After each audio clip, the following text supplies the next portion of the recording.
Yeah, muffin talk. Muffin talk. Muffin talks. Bringing healing to those who need it most. What is the thing you most hope to replicate from your own upbringing? What do you want to take from how you were raised? And like for Kylie? Yeah. No, for me. Yeah, for you too. Nice. When your dad beat you with that that steak sandwich. Right. The bacon and cheese. Yep. I would say my upbringing was really, really dope. I would say I understood some things where, of course, parents were just trying to be the best they could. Yeah. But I would say my parents were they always had that drive, man. Like, they didn't care what happened. They were going to make sure we were good. Yeah. You know, my parents went through the whole, 2008 where market was crashing. They had houses. They had about 5 different houses. Mm-hmm. You know, losing houses and stuff like that. And then them making sure that we were still good. You know, we were still taken care of. You know, we had moved to North Carolina when that stuff happened in 2008. Mm-hmm. So it was just like, that was pretty rough. So I would definitely say, and the things that I instill into Kylie is their drive. Yeah. That's just kind of been me. Like, if you want to do something, you absolutely can do it. Yeah. I mean, I just think it's a shame how many people have so many great ideas. God gives us so many ideas and visions and dreams, but it's really up to you to carry it out. Yeah. Up to that person to carry it out. And if you don't carry it out, God will give it to somebody else. How many times have you seen people say, "Oh man, I remember I was going to do that," and now it's somebody else's business? It's because you didn't take advantage of it. Yeah. One thing I always want to instill into Kylie is that drive. You can do all things. You can do anything you want to do. Just about 3 weeks ago, Kylie thought 7, 8, something she had on the floor, and she thought she like ate it and was like gonna choke. So she just started, I don't. She started stuttering, started like kind of freaking out and crying. I was like, what? So when we finally figured out what was going on, it was like at least 2 minutes later. She was like, and because she's seen what she thought 7, 8. Mm. And she thought he would have like choked on it. And she explained that to me. I said, well, Kylie, calm down. I understand. But let me also ask you a question. Were you just going to let him choke? Let the dog choke. Were you just going to let the dog choke and not do anything about it? I said, where was your drive to help him? Yeah. Where was your motive to say, yeah, I think he just ate what I ate. Let me get it out of his mouth.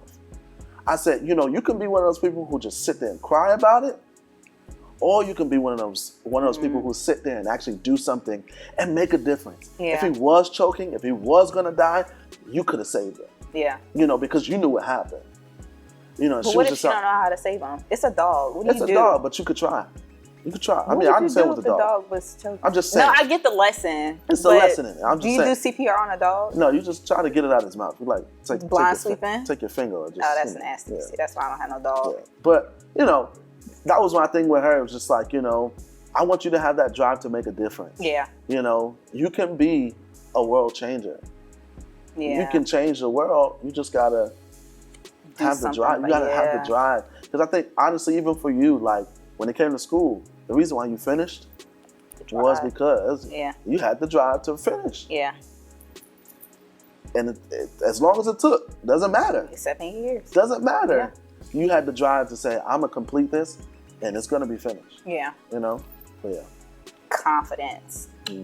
Like I would say, making sure that you have that confidence in yourself that no matter what people say or what people do, I tell her every single chance I get, don't let what somebody else do change who you are. Yeah. Because it's going to be a lot of mean people out here. Like everybody's not going to be nice. Everybody don't have the love and the support that you have.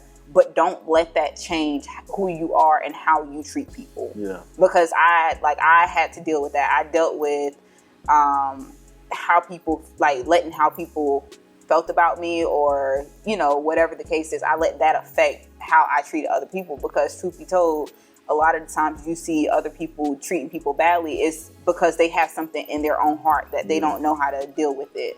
So I do try and let her know, like, don't let how somebody else treat you or like what they say about you. Like, you know who you are. You know who you are because your dad tells you, I tell you, your papa, like, you have all this love around you. And I'll sit her in the mirror and I'll say, what do you see and who are you? And she'll tell me. She'll be like, I'm beautiful, I'm this, I'm that. Exactly. Don't ever let anybody tell you different. Don't let anybody change how you think about yourself. People are going to feel a certain type of way about themselves, but don't let that affect you. Yeah. So I try to teach her that. That's a good thing to teach. Yeah. Are you fearful of how Kylie will grow up in today's society? Excuse me. Yes, absolutely. But I'm not really fearful.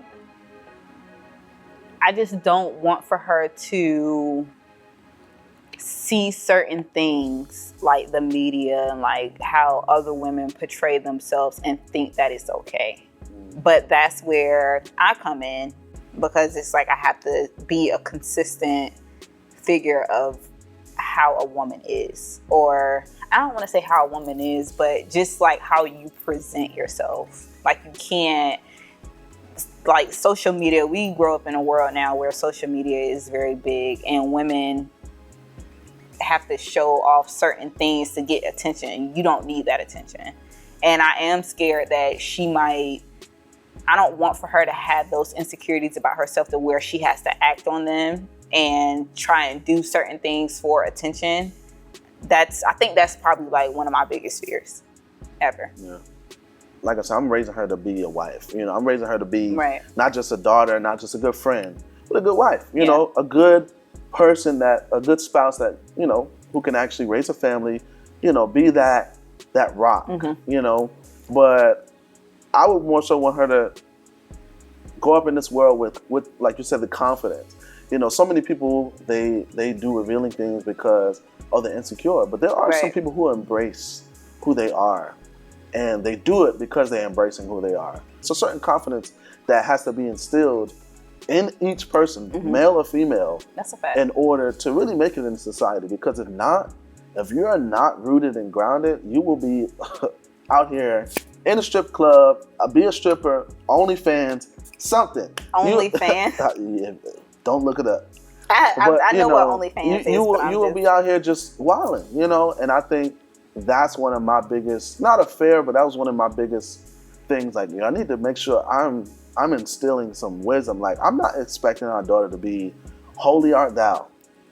No. I am. And you're going to be highly disappointed. I'm so sorry. But I'm not expecting her to be one of those kids who are just perfect. I'm not expecting her to want to wear some short shorts on one day or want to wear something that is a little revealing. I want her to be the child or the kid or the adult, the young adult that says, even though I'm wearing this, young man that's about to come to me, you still got to respect me. Right. And if you say something off the wall, I'm going to say something off the wall to you too. Yeah, we do have to teach her how to like be quick with it. Yeah, she's not. It doesn't. She's not. We got a long time. She's sweet. She's very sweet. We got a long time for that. But that's where my mindset is, because I know it's gonna happen. I mean, if she's anything like any other person, you know, any person, even like me and you, she's gonna want to be fashionable. Yeah. She's gonna want to maybe put on something that's tight. We're gonna have to be okay with that. I don't know about that. I don't know. You know, it's I was raised in a holy household. You know, I got to. And then what happened? Well, you know what? I got pregnant at 21, my first year in college, but that's neither here nor there. She's a great kid. Let's stick to the facts. Yeah, that's true. How has co-parenting affected our families? It's definitely a question for me. I would say, because me being married, it definitely affects, you know, my family, because I have to consult someone else, you know, when it comes to making, you know, doing things, you know. And I mean, it's not a bad thing, you know, because I should want to include her, which I do. So I think that's really the main thing that how it affected it, you know, because of the fact that, you know, we're not just, you know, I'm not just thinking for myself. I have to, you know, be here for the fact that I have a wife that I need to consider in everything that I do. Of course, she should know my plan, my vision, my goals.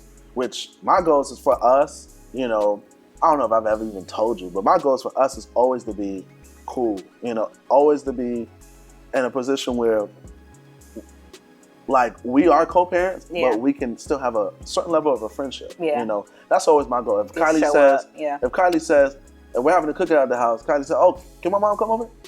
Absolutely. Yeah, she's done that a few times. Yeah, you know, tell her to come through. You know, and you actually feel comfortable with it. You know, that's always been my goal and my vision, and that's something I've always told Bree in this relationship. Like, yo, I want us to all come together. Yeah, like it makes a difference. I've seen it. A lot of people don't even know my sister is not my father's daughter. You know, but my sister's biological father, my father, and my mom, they all have a healthy, great relationship. And I've even noticed the changes in my sister's behavior, you know, because they have a healthy relationship. Yeah. You know, and it's immaculate. It's crazy. Like, it's a big difference. And it makes a big difference to that child. Yeah. Even when you do get married. I want us to all be able to, same thing. Yeah. Kylie's like, yo, can I come over? Can Donson and whoever come over? Yeah. She better not call me Adonnis. I will. Well, you know, okay. I was calling you Adonnis. Yeah. Can mommy and dad, whatever, come over? Yeah. Yeah, absolutely. Tell them to come over. If they're not doing nothing, absolutely. You know, and that's always been my goal for us. You know. Well, I don't have that. I guess that marriage part yet, but I think like dating, I have to make sure that whoever it is, if I ever feel like it's getting serious enough to the point of where, you know, he's going to be around, because I'm very cautious about who I bring around her. Like, if I'm dating somebody, you're probably not going to meet her until like 4 or 5 months out, because date people are weird. But I would say I would have to make sure that they understand, first and foremost, this is her dad, and not that I don't want for you to interact with her or be a father figure to her, but respect his place, and you play your role as well. Like, be who she needs for you to be, but also understand not that she don't need you, but that she don't need you. Like, that you're that. It doesn't sound bad. That is a bad way to say it. But I don't know how else to say it. The way you want to say it is that it's not that she doesn't need you, but she already has a father. That's what I'm saying. Like, not that she don't need you. You have to now find your part. But she don't need you. Like, that's she's a good. bad way of saying it. Anybody's gonna be like, I need you, but she don't need you. First of all, yeah, any guy. Let me tell you, any guy you say that to, they probably gonna be like, gonna be offended. Well, you know, I'm just saying. It's probably not going to work out. It's probably not going to. I did that, and it was, That's probably why it didn't work out. I'm still single to this day. Yeah. No. I have to ask, though. What? When did you get that? When did you get that philosophy? Because I remember with your last relationship, that she don't need you? No. As far as, like, you know, you were saying that, you know, he needs to, you know, and, you know, be okay with the fact that, you know, you have a child's father, and of course, like, meet him or whatever. Right. I never met your last. No, I met him on accident. You did not. I knew you were going to be there. No. You talking about Star Wars? Yes. I knew you were going to be there. Why are you stalking me? No, I just like. Sorry. But even when I wanted to meet him, you were just like, no. I'm going to be honest with you, and this is just like, because you asked, because you didn't give me that luxury. You didn't. You did not give me that luxury with Bree, David. Let's not. I did. We had a whole sit down and everything. I'm astonished. Well, and you know what? And I will say this, because the fact that me and Bree were co-workers, so we already knew each other before we ever started the date. That's why you didn't have that. Oh, let me meet her. Let me meet, because we already knew each other. We knew each other because we worked with each other. Right. And then, but you still had her around Kylie prior to. Well, that was because we were friends, and I always had Kylie. Yeah, so you friends, but we not gonna go there. No. But I'm serious. I'm not even. I'm serious too. When me and Bree were first friends, absolutely, I did bring Kylie around because I always had Kylie.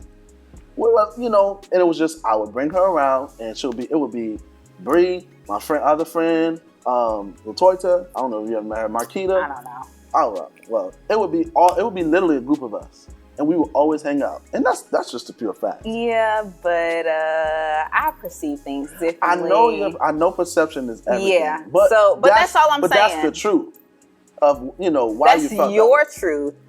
But perception, perception. That was what, perception. Like 5 years ago. No, I do understand that, but I just don't want it to be a mistake that's made again, where it's just like. No, I definitely have a greater level of respect for our relationship to not do you the way that you did me. I'm just gonna say that. I'm just put that out. I'm just kidding. I'm playing. It's a joke.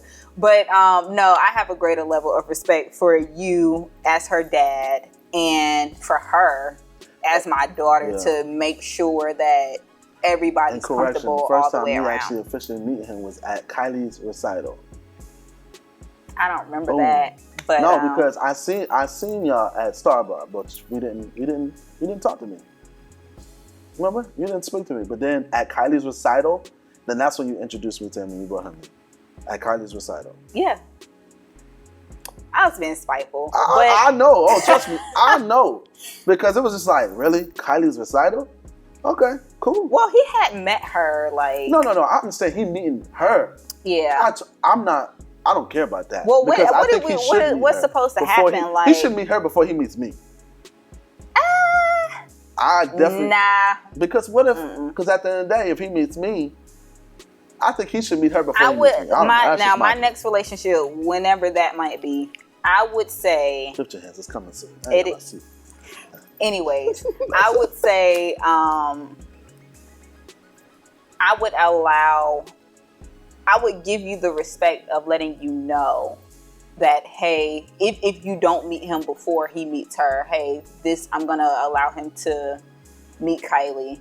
Yeah. And then if you feel comfortable at whatever time, maybe we can all take a little, I don't know, be cool, I don't know, whatever, something where we can all get to know each other and, whatever, as long as everybody's comfortable with it. In 20 years, who do you think she'll be and what's your biggest dream for her?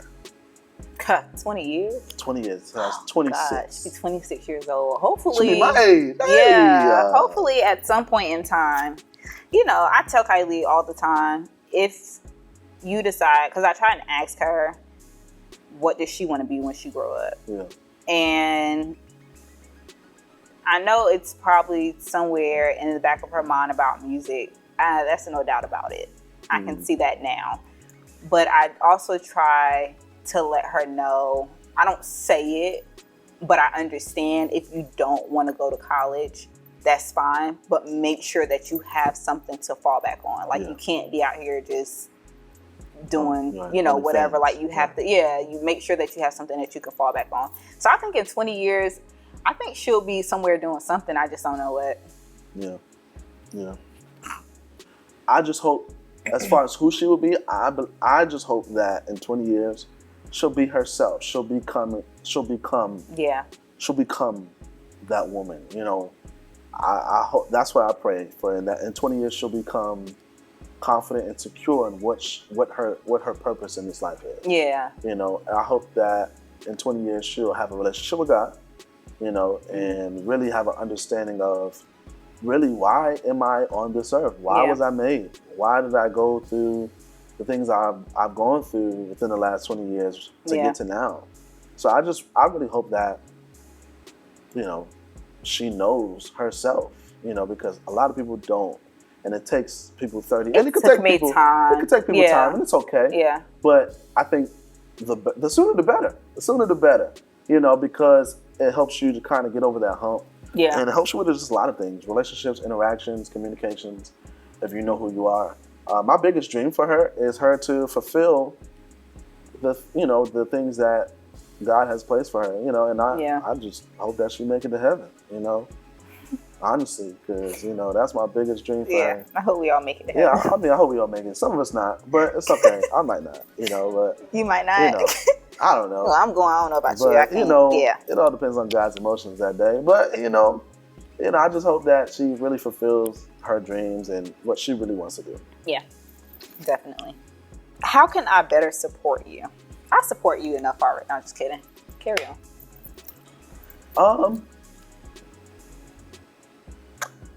not really sure how you can better support me now because we're good now. I would say before it was more so being understanding. Yeah. You know, because you were extremely immature. You know, David. it's okay. It's all right. You're better now. You're better now, but better at first now. you were pretty immature. So I think that's all I ask for you, to be mature about situations. Don't just leave in the middle of the night and move to a different state. Oh, okay. You know, Okay. that's how you know. Don't move in the middle of the night. You know, at least let's have In the middle of the day. Middle of the day, not that day. Don't just spring it up. Oh, okay, got you. You know, just talk about it. You know, yeah. That's all I ask for is maturity, because I think that's the basis of a great relationship. That's a fact. I wouldn't say I was immature. I would say I was more. I would say I was more so hurt, trying to figure out things through a different level of pain that I don't think I've ever experienced before. For sure. For you, that may have been perceived as like immaturity and like a misunderstanding, but I think it was just trying to figure things out more so, trying to find myself and be a mom. Yeah. But that could be hard. Yeah. I think as far as you supporting, I can't think of anything. Like, I've always been super supportive. I would not say that. I wouldn't go that far. That's a reach. Always. That's a reach. Like, you're reaching very high right now.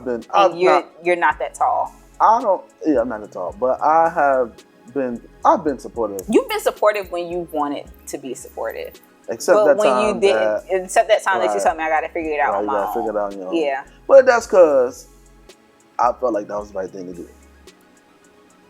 And you figured it out, right? You still had to change your schedule, but it don't matter. I would say don't touch her hair. If we got to go, I'm just saying, it's a question. How can you better be supportive? I would say her hair is like, I don't even know. I wouldn't even know how to explain it to you. But you really acting like it's me who's doing her hair. First of all, I set up for her hair to get done. My sisters are amazing hairstylists. But I feel like that should be a conversation. Like, hey, do you mind? Or, hey, just to let you know. So you don't let me ask you a that. question. Let me ask you a question. If I said, do you mind? Are you going to deny I'm going to say, bring her to my house and let me do her hair. That's when you overstep. How is that an overstep? Because I'm her mom. If I understand, but remember, moms don't overstep. Like, let's make let's put a pin in that. That is not true. Mothers do not overstep. Let me tell you why. Why? Because I carried her for 9 months. Oh, you about to go there. And I went through hours of being induced in hours of labor. There is no such thing as overstepping as a mom. I need for people to understand that. I cannot overstep as her mom. I gave her life. I nurtured her. You were one of the reasons why she has life. Absolutely. But let's be clear, though. But you know, you didn't carry her for 9 months. Things, right? I fed you for those 9 months. That's a lie. But I was on campus. I wasn't on campus. You were present almost every day. You did, and we used to sleep in that little twin bed. Right. Yeah. And I wouldn't get you the Domino's or whatever the Domino's. On my flex card. No, I would pay for it. I had a flex card. You had a flex card, but I would pay for it so you could save your money. I don't remember. I was very nice. You were very nice. Sometimes. With her hair. I mean, I just feel like if she's in my care and her hair is looking terrible, I just don't want to. She's a representation of me. I just don't want to take out nowhere and her hair is looking crazy. Especially when I have two dope sisters who can really do it. Her hair looks crazy because you did not put a cap on her head when she went swimming. After I did her hair so that you wouldn't have to. No, I make mistakes. That's a repetitive. I would say that. I make mistakes. For sure. What advice would you give a young couple in our shoes? Don't have kids until you're married. Wow. And if you our shoes. So if that means they had the kid, what are they gonna do? Oh, if they had the kid already? I jumped the question. I would say, like I said in the beginning, be respectful of the fact that you're not gonna always see things eye to eye, and you have to understand that they're not going to raise that particular child the way that you want for them to be raised, and you're not going to always do it the way that they want for it to be done. But just having that common level of respect and like those values, like what are the values that we want to teach her. And even though they might be in two separate houses, it's been plenty of times where we've had to come to a common understanding, like even with something as simple as bedtime. You're not as strict with Kylie with bedtime as I am. 8 o'clock, I don't care if it's light or dark outside. You going to bed. You is probably going to be somewhere like around, 9:30. If it's a church night, maybe like 10:30 or something like that. Me, we just not going to church. So she's just going to go to bed at 8 o'clock. So she ain't getting no Jesus. No Jesus. And she got to go I can read the Bible to you. Wow. Okay. And she does. Now it's a little bit different because of the way school is now. But she used to get me all the time. She'd be like, Mom, why am I going to bed and it's still light outside? Don't worry about that. She has a point. It's my business. You still going to bed. Get in bed. But then that's when she would say, you know what? After 3 days, I haven't talked to my dad. That's the card that she pulls to stay up a little bit later. Yeah. So. I mean, and just like you said. And I tell her, you're going to talk to him tomorrow. Go to bed. I mean, just like you said, that's the way you do it, and I have to respect it. Like, you've been doing that for a while, and I don't be like, stop. I think for a young couple in our position, like in our predicament, let them be the parent that they want to be. Whether it's a father or it's a mom, whether it's a father or the mom, let them be that parent. I would definitely say, because a lot of people may watch this and be like, well, how do I even get to that point where we just don't even talk? I would say the main thing to do is get over your hurt, Yeah. Get over the fact that, we didn't work out, or this happened in the time span that we were together. Yeah. If you can talk it out with that person, talk it out. If not, I wouldn't even say talk it out. I would say your hurt is your hurt to deal with. Their hurt is their hurt to deal with. We had to come to grips with, how do we do this for her? Like, it was plenty of times where I said, I told you, you know what? Don't even ask me about my day. If it's not about her, don't talk to me. And it somewhat made it like a little bit better because it got us over that part of, I really don't even like you right now, and I kind of want to punch you in the face, but what do we do for her? Like, how can we do better for her sake? Like, don't ask me, because if I don't feel like talking about my day, then it's just going to be, I'm going to have an attitude. You know what I mean? And then she's going to see me with that attitude, and she's going to think that is, some bad vibes or whatever between us, when it's really, it had nothing to do with her. We were just going through our own separate issues, and we had to separate. How do we deal with this separately? Like, deal with our hurt separately, and then brace her effectively. Yeah, I think that's one way to do it. I think people have to really figure out what works for them. Because like you said, cutting them off could just be the best way. Don't talk to me about anything. I know for me, my decision with you was just to love you. The agape love that the Bible talks about. That has always been my decision. Like, I'm gonna just show her love regardless, because that honestly helped me get over the fact that, because for me, not raising a child in the same home, as their parent, was a big thing. I went to counseling for 4 months just because of that. That was a big thing for me, and I didn't want to hate you, because who wants to do that? Some people may go that route. Just hate the person, and then it'll make you feel better. But I don't ever believe that. I believe if you love that person, you'll forgive them. And that was my whole thing for you. My thing is, I had so much love for you, I decided to forgive you for everything. For any and everything. Anything that I heard, because there was many things that I heard along the way. But it was just like, okay, that's all right. She has the right to vent. She has the right to feel however she feels. She has the right to feel like, oh, well, this is what I was supposed to have. She has the right to feel that way. But just love. Just show love. Just show agape love. And don't be, and of course I've messed up plethora of times. As far as, you didn't always have that agape love. Not showing the love. Oh my God, there's plethora of times where I was just being a jerk. But, that's what I fell back to, or reverted back to. Like, look, let me apologize. I'm sorry. It's all love. Yeah. How can we make this better? Like, you know, I think people have the option, anybody watching this can have the option of, hate the person, never talk to them about anything personal, only talk to them about the child. Yeah. Or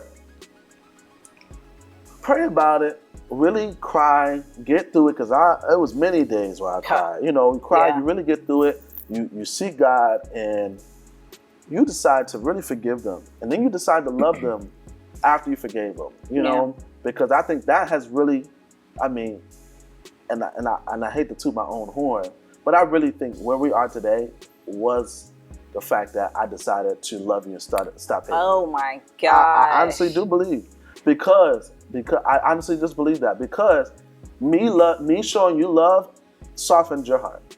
You know, it softened you. It made me more annoyed more than anything. It made you more annoyed because it was like, what? But it is like now you're just like, this is what it is. You know, this is our relationship. This is our co-parenting relationship. That's my perception. Like, it is what it is. It's nothing we can do about the past. But again, like, what can we do to make sure that she is okay? Yeah. Because at the end of the day, everything that we do, like as parents, because we have.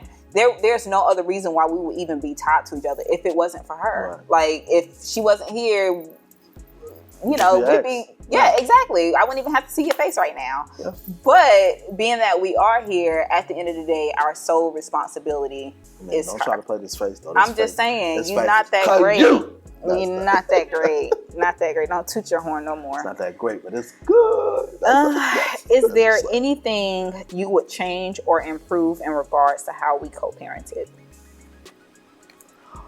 I mean, we had to go through what we went through in order to get to where we are now. I think we're in a good place. I think, like I said, just keep growing. I think I would honestly say I would love for you to take the approach that I'm doing. You know, as far as just showing the love. You know, and I think you do a good job. I was about to say, what? I think you're starting to convert, but I've been converted. I still think you take sometimes you take the approach, because sometimes I don't know. Sometimes I can text you and be like, "Hey, baby mother, how you doing?" You be like, "Don't call me no baby mother," and then I'll be like, "But we good." And then sometimes you'll text me like, "Baby father, I need you to pick up Kylie," and I'm just like, "Okay," you know, and because I see it as a joke, and I think I don't know. Sometimes I feel like it all depends on your mood. I only call you that when you call me that, but I have never liked to be called baby mama. That is like the ultimate. I don't call you baby mama. I call you baby MUVA. Mother. Yeah, I have never liked to be called baby mother, baby other, baby mama, baby drama. Nothing. Like, I do not like that term. Why don't you like Take that term? the long way around and say, this is the mother of my child. Well, when I explain you to other people, I do say, absolutely, this is my daughter's mother. But when we're talking... Because I don't like the term, because if you think about, again, back to society, the way the term is used, it make me feel ghetto. Yeah. Like, it makes me feel like I'm out here just, you know, with some rollers in my hair and some tight clothes and like some slippers or whatever. Like, and that's not me. Like, I'm the mother of your child. You're Kylie's dad. When I explain, I don't care who it is. I don't even use the term, that's my baby daddy. Yeah. What? Like, that's so... And I definitely don't to me, it's disrespectful. I don't use it out, like, to anybody, but I do say it to you, it's almost like the N-word, right? To me, yeah. The N-word can be used in a derogatory term. But when we use it with each other, it's different. Yeah, you know, amongst peers, it can be a term of endearment. And I think sometimes you be like, all right, you pick and choose when you want to have... I be annoyed. You pick and choose when you want it to be a term of endearment or... It depends on what you text me about, too. Because if you text me with some mess, it's like, don't call me that. Yeah, no. But if you text me on some cool vibes, and it's like, I'm going to let this slide this one time. See? But it depends on what mood I'm in. I think you should just take my approach. Agape love. Be more loving. I care. That's all I can do. Yeah. That's it. Yeah, we finished. Yep. Good job. Why did you adopt me, and what do I mean to you? I adopted you because I didn't want you to leave my home. I really wanted you to stay with me. You don't have to stay in the house all day. You don't have to like be yelled at. You can be honest and truthful. I wanted kind and peacefulness into the world. And I'm proud that you are who you are. I'm just very proud of you. So the biggest lesson that I've learned is trying not to raise you how I was raised. I would like for my life to be peaceful. So I would love to teach you the key of communication. If you've been moved by our work and would like to help fuel us on our journey, please visit us at muffintalks.com to support.